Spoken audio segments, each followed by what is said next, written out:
ಮಹಾಗಣಪತಿ ಕೃಷಿ ಕನ್ನಡ ಯೂಟ್ಯೂಬ್ ಚಾನೆಲ್ದಲ್ಲಿ ಎಲ್ಲ ರೈತ ಬಾಂಧವರಿಗೆ ಸ್ವಾಗತ ಸುಸ್ವಾಗತ. ಯಾವ ತರಕಾರಿ ಬೆಳೆಯನ್ನ ನಾವು ಮಳೆಗಾಲದ ಸಮಯದಲ್ಲಿ ಮಾಡಿದ್ರೆ ನಮಗೆ ಹೆಚ್ಚು ಲಾಭ ಆಗತ್ತೆ ಅದರ ಬಗ್ಗೆ ಚರ್ಚೆಯನ್ನ ಇವತ್ತು ಮಾಡೋಣ. ಮಳೆಗಾಲದಲ್ಲಿ ತಾವು ಹೀರೆಕಾಯಿ ಕೃಷಿಯನ್ನ ಮಾಡಬಹುದು, ತುಂಬಾನೇ ಚೆನ್ನಾಗಿ ಅದರಲ್ಲಿ ಲಾಭ ಇದೆ.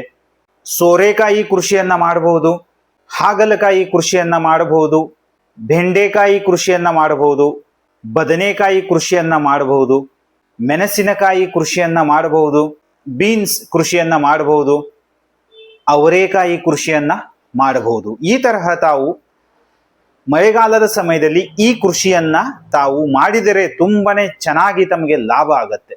ಮಳೆಗಾಲದ ಸಮಯದಲ್ಲಿ ಏನು ವಾತಾವರಣ ಇರುತ್ತಲ್ಲ, ಆ ವಾತಾವರಣ ಈ ಎಲ್ಲ ಕೃಷಿಗಳಿಗೆ ತುಂಬಾನೇ ಅನುಕೂಲವಾಗಿರುತ್ತೆ. ಅದರಿಂದ ಕೃಷಿಯ ಮೇಲೆ ಬರುವ ಖರ್ಚೇನಿರುತ್ತಲ್ಲ ಅದು ಆಟೋಮೆಟಿಕ್ಲಿ ಕಡಿಮೆ ಆಗತ್ತೆ. ಈ ಬೆಳೆಗಳನ್ನ ತಾವು ಮಳೆಗಾಲದ ಸಮಯದಲ್ಲಿ ಮಾಡಬೇಕು. ಇದರಿಂದ ತಮಗೆ ತುಂಬಾನೇ ಚೆನ್ನಾಗಿ ಬೆಳೆಯಲ್ಲಿ ಉತ್ಪಾದನೆ ಬರುತ್ತೆ, ಜೊತೆಗೆ ಖರ್ಚು ಸಹ ಕಡಿಮೆ ಆಗತ್ತೆ. ಅದರ ಸಲುವಾಗಿ ಈ ಬೆಳೆಗಳು ತುಂಬಾನೇ ಇಂಪಾರ್ಟೆಂಟು.